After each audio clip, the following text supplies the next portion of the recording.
بسم اللہ الرحمن الرحیم۔ السلام علیکم سلام۔ ہم نے آپ کی اسلامیات کی بک شروع کی تھی، اس میں ہم نے پہلے 5 باب کمپلیٹ کر لیے تھے۔ آج باب ششم میں ہدایت کے ساتھ جشن مشاعر اسلام میں آج ہم پڑھتے ہیں صوفیہ کرام جن میں ہیں حضرت عبداللہ شاہ غازی اور حضرت حسن بصری، حضرت باعث بستامی اور حضرت جنید بغدادی رحمۃ اللہ علیہم کے بارے میں پڑھتے ہیں۔ سبق شروع کرنے سے پہلے جن بچوں نے سبسکرائب نہیں کیا سبسکرائب کریں، بیل آئیکن پر کلک کریں اور کمنٹ ضرور کریں میرا لیسن سننے کے بعد۔ اچھا بچوں، سبق یہ ہے کہ صوفیہ کرام رحمۃ اللہ علیہم، اس میں حضرت عبداللہ شاہ غازی، حضرت حسن بصری، حضرت باعث بستامی، حضرت جنید بغدادی رحمۃ اللہ علیہم۔ حاصلات تعلم اس سبق کی تکمیل پر طلبہ اس قابل ہو جائیں گے کہ قرآن و سنت کی روشنی میں تصوف کا معنی و مفہوم جان سکیں، مذکورہ صوفیہ کرام رحمۃ اللہ علیہم کے مختصر حالات زندگی، مقام و مرتبہ اور کرامات سے واقف ہو سکیں، ان کے اخلاق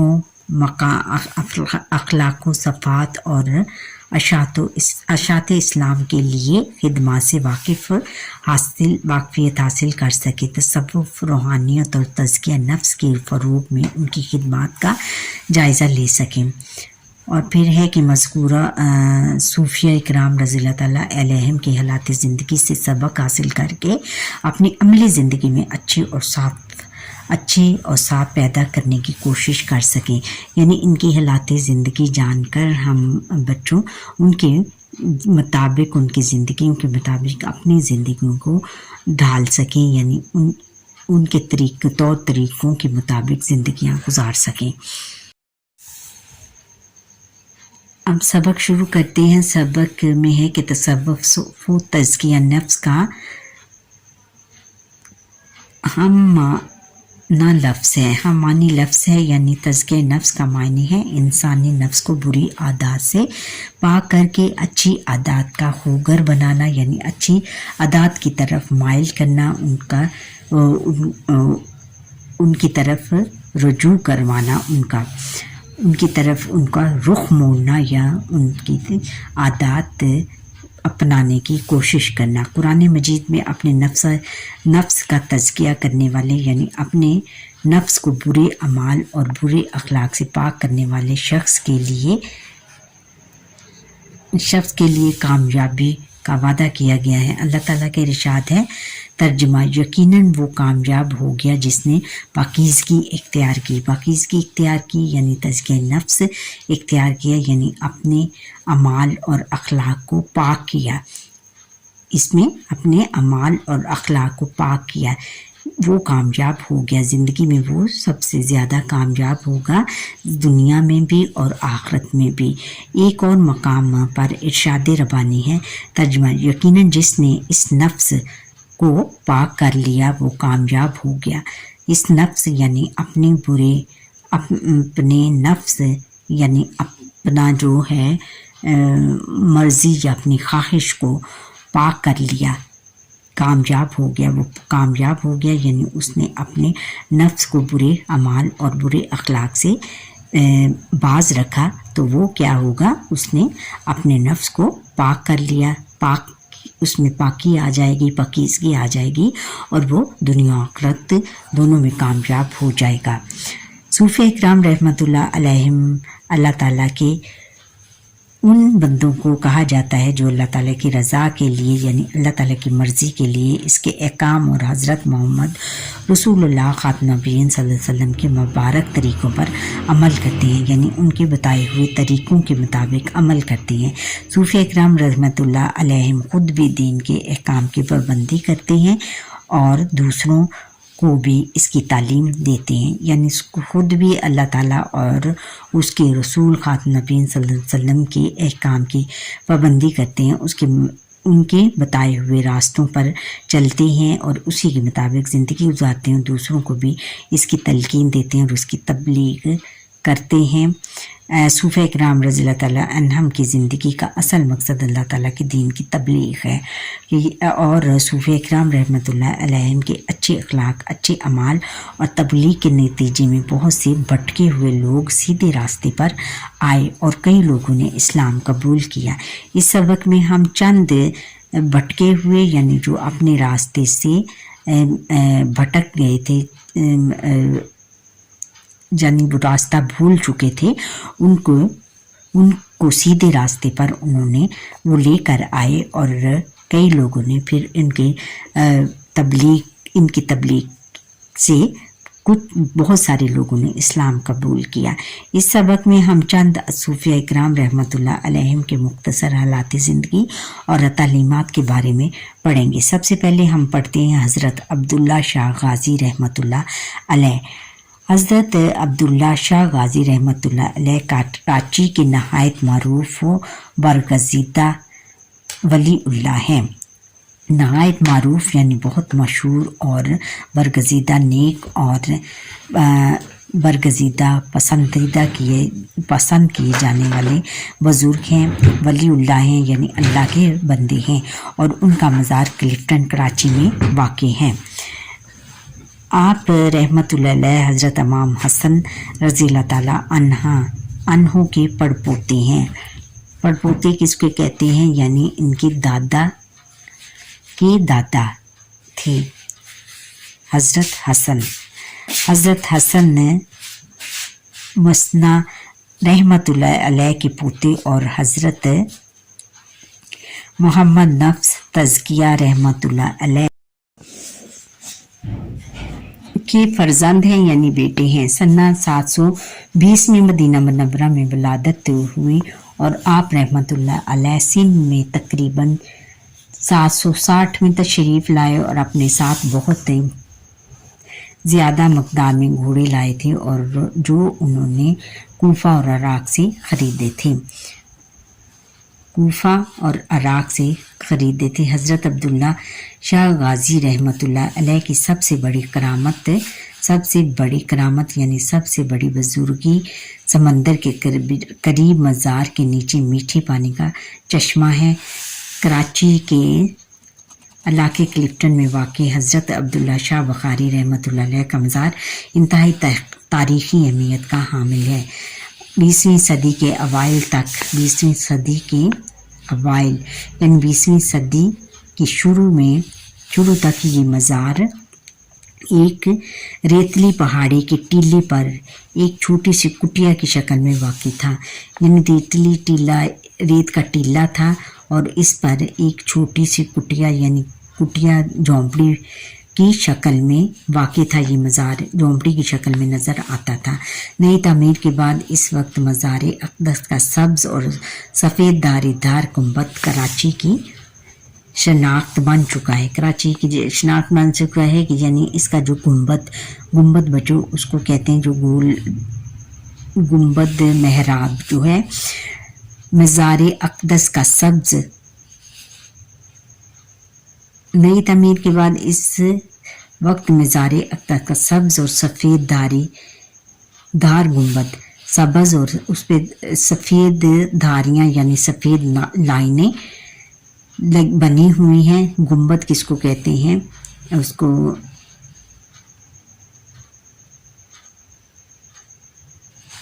گنبد کراچی کی شناخت بن چکا ہے۔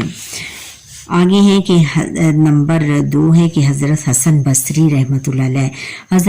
حضرت حسن بصری رحمۃ اللہ علیہ حضرت عمر فاروق رضی اللہ تعالیٰ عنہ کے زمانہ خلافت 21 ہجری میں پیدا ہوئے۔ حضرت عمر فاروق رضی اللہ تعالیٰ عنہ نے اپنے ہاتھ سے ان کو گٹی دینا، بچوں یہ ہوتا ہے کہ جب بچہ پیدا ہوتا ہے تو کچھ لوگ اس کو شہد اپنی انگلی سے شہد چٹاتے ہیں، اس کو ہم گٹی دینا کہتے ہیں۔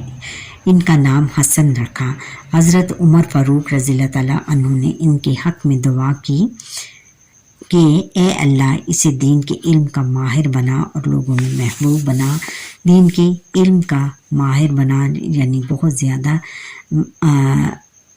ماہر بنا اور محبوب بنا اور سب کا چاہنے والا بنا۔ حضرت حسن بصری رحمۃ اللہ علیہ شروع میں جواہرات کا کاروبار کیا کرتے تھے، یعنی سونے چاندی کا کاروبار کیا کرتے تھے، اس لیے حسن دولوی کے نام سے مشہور تھے۔ جب عشق الہی کا غلبہ ہوا تو عشق الہی یعنی اللہ تعالیٰ کے عشق کا غلبہ ہوا، عشق ان پر طاری ہوا تو گوشہ تنہائی میں بیٹھ کر عبادت میں مشغول ہو گئے۔ تنہائی میں بیٹھ کر گوشہ تنہائی میں یعنی تنہائی انہوں نے اختیار کر لی، کسی سے ملنا جلنا نہیں ہوتا تھا، بیٹھ کر عبادت میں مشغول ہو گئے، عبادت میں مصروف ہو گئے۔ آپ رحمۃ اللہ علیہ تفسیر و حدیث میں بھی امام تسلیم کیے جاتے ہیں۔ تفسیر کہتے ہیں بچوں کھول کر بیان کرنے کو، تفسیر و حدیث قرآن پاک کی تفسیر یعنی قرآن پاک کی جو آیات ہیں ان کی تشریح اور کرنا یعنی اس کو کھول کر بیان کرنا، اور حدیث حضور نبی اکرم خاتم النبیین صلی اللہ علیہ وسلم کی احادیث میں بھی امام تسلیم کیے جاتے ہیں، امام کا درجہ رکھتے ہیں، ان کو مانا جاتا ہے۔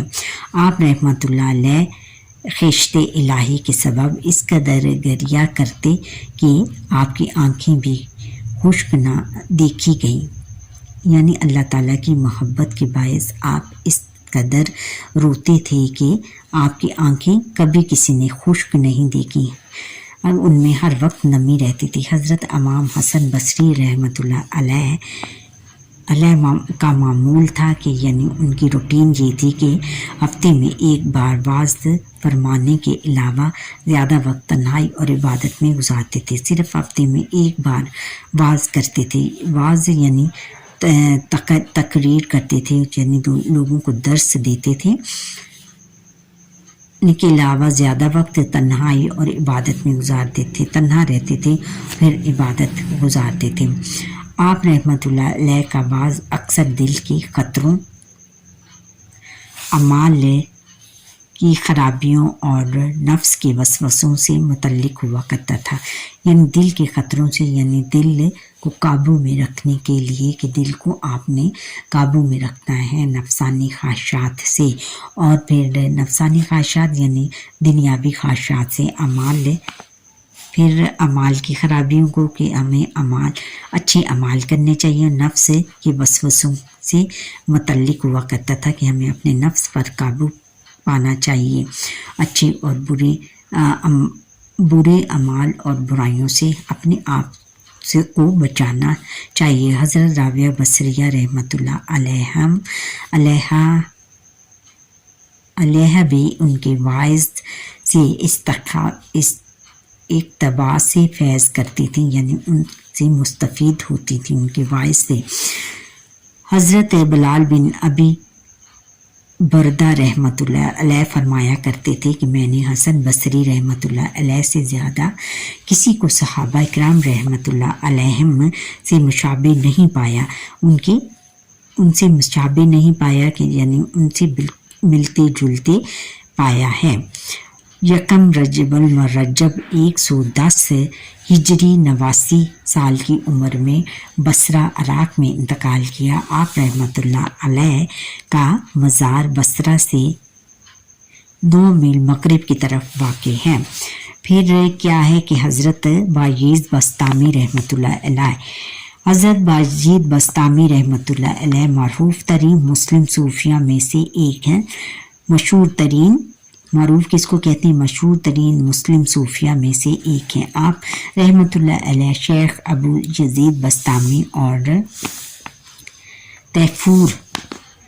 تیفور ابو یزید بسطامی کے نام سے بھی جانے جاتے ہیں۔ فارس یعنی ایران کے صوبے بسطام میں پیدا ہوئے۔ بسطام ایک بڑا قصبہ ہے جو نیشا پور کے راستے میں واقع ہے۔ بسطامی آپ رحمۃ اللہ علیہ کے نام کے ساتھ اسی نسبت سے لگایا جاتا ہے، اسی نسبت سے یعنی اسی وجہ سے لگایا جاتا ہے۔ نسبت یعنی ان کو نسبت دینا، یعنی ان کے ساتھ اسی وجہ سے لگایا جاتا ہے کہ حضرت باجیز بستامی رحمۃ اللہ علیہ نے دنیا ترک کر دی، یعنی دنیا کو چھوڑ دیا، اور 12 سال تک ریاضت کی، عبادت کی۔ تصوف میں آپ رحمۃ اللہ علیہ کا مرتبہ بہت بلند ہے۔ تصوف یعنی تزکیہ نفس پر قابو پانے کے عمل کو ہم تصوف کہتے ہیں۔ حضرت جنید بغدادی رحمۃ اللہ علیہ نے آپ رحمۃ اللہ علیہ کے متعلق فرمایا، مقام توحید میں دوسرے لوگوں کی انتہا آپ رحمۃ اللہ علیہ کی ابتدا ہے، کیونکہ لوگ ابتدائی مقام میں ہی سرگرداں ہو کر رہ جاتے ہیں، خیال پکڑ کر رہ جاتے ہیں، یعنی مقام توحید میں دوسرے لوگوں کی انتہا آپ رحمۃ اللہ علیہ کی ابتدا ہے، یعنی دوسرے لوگ جو توحید کے مقام کو اپناتے ہوئے انتہا تک پہنچ جاتے ہیں، وہ آپ رحمۃ اللہ علیہ کی ابتدا ہے، وہ ان کے ابھی ابتدائی ذکر و اذکار ہوتے ہیں۔ لیکن جہاں پر اور کہ لوگ ابتدائی مقام میں سرگرداں ہو کر رہ جاتے ہیں، سرگرداں یعنی سر پکڑ کر رہ جاتے ہیں۔ اچھا، آپ رحمۃ اللہ علیہ نے 15 شعبان المعظم 231 ہجری بستام میں وصال فرمایا۔ کچھ لوگوں کے نزدیک ان کا وصال 261 ہجری میں ہوا۔ حضرت جنید بغدادی رحمۃ اللہ علیہ کی ولادت 3 صدی ہجری کے شروع میں عراق کے شہر بغداد میں ہوئی۔ آپ رحمۃ اللہ علیہ اپنے وقت کے نامور ولی تھے۔ نامور یعنی مشہور، بہت زیادہ جاننے والے، بہت زیادہ مشہور، نامور جن کا نام لینے والے بہت۔ آپ رحمۃ اللہ علیہ کا مشہور لقب سید الطائفات، صوفی کی جماعت کے سردار ہیں۔ آپ رحمۃ اللہ علیہ مشہور صوفی بزرگ سری سقطی رحمۃ اللہ علیہ کے بھانجے، مرید اور شاگرد ہیں۔ آپ رحمۃ اللہ علیہ کا وصال 27 رجب المرجب بروز جمعہ 297 ہجری میں ہوا۔ آپ رحمۃ اللہ علیہ کی نماز جنازہ ان کے فرزند یعنی ان کے بیٹے قاسم جنیدی رحمۃ اللہ علیہ نے پڑھائی۔ جنازہ میں لاکھوں افراد نے شرکت کی۔ یعنی یہ وہ صوفی بزرگ ہیں کہ جن کے بارے میں ہم نے پڑھا ہے، ان کا تعارف حاصل کیا ہے، اور آج ہم ان کے بارے میں جاننا ہے۔ یہ ہمارے لیے بالکل نئے بزرگ ہیں، اور ہمیں یہ پتہ چلا ہے کہ ہمارے جو بر صغیر پاک و ہند یا پاکستان میں اور بھی صوفیاء کرام کے مزار واقع ہیں۔ اب مشق کی طرف آتے ہیں۔ حضرت درست جواب، پہلا سوال ہے کہ درست جواب کا انتخاب کریں۔ حضرت عبداللہ شاہ رحمۃ اللہ علیہ کا مزار لاہور میں، کراچی میں، بغداد میں، بصرہ میں۔ کہاں ہے؟ کراچی میں ہے۔ حضرت حسن بصری رحمۃ اللہ علیہ کو گٹی دینے والی شخصیت حضرت طلحہ بن عبیدہ رضی اللہ تعالیٰ عنہ، حضرت حسن بن علی رضی اللہ تعالیٰ عنہ، حضرت عمر فاروق رضی اللہ تعالیٰ عنہ، اور حضرت انس بن مالک رضی اللہ تعالیٰ عنہ، حضرت عمر فاروق رضی اللہ تعالیٰ عنہ نے دی تھی ان کو گٹی۔ حضرت رابعہ بصری رحمۃ اللہ علیہ جن کے مواعظ سے اقتباس فیض کرتی تھیں، حضرت عبداللہ شاہ بخاری رحمۃ اللہ علیہ، حضرت حسن بصری رحمۃ اللہ علیہ، حضرت باجیز بستامی رحمۃ اللہ علیہ، اور حضرت جنید بغدادی رحمۃ اللہ علیہ، حضرت حسن بصری رحمۃ اللہ علیہ اور حضرت باجیز بستامی رحمۃ اللہ علیہ پیدا ہوئے سعودی عرب میں، عراق میں، ایران میں اور شام میں۔ ایران میں پیدا ہوئے بچوں۔ سید طائفات صوفیوں کی جماعت کے سردار لقب ہے حضرت عبداللہ شاہ عبداللہ شاہ غازی رحمۃ اللہ علیہ کا، حضرت حسن بصری رحمۃ اللہ علیہ کا، حضرت بایز بستامی رحمۃ اللہ علیہ کا اور حضرت جنید بغدادی رحمۃ اللہ علیہ کا۔ حضرت جنید بغدادی رحمۃ اللہ علیہ کا ہے لقب۔ اچھا بچوں، یہاں پر ہی ہمارے آج کے لیسن کا وقت ختم ہوتا ہے۔ مجھے لائک سبسکرائب کریں، بیل آئیکن پر کلک کریں اور کمنٹ ضرور کریں، اور کائنڈلی میرا لیسن شروع سے آخر تک ضرور دیکھیں، اسکپ مت کیجیے گا، اور زیادہ سے زیادہ مجھے لائک، شیئر اور کمنٹ کریں اور سبسکرائب ضرور کریں تاکہ میرا واچ ٹائم بڑھ سکے۔ اللہ حافظ۔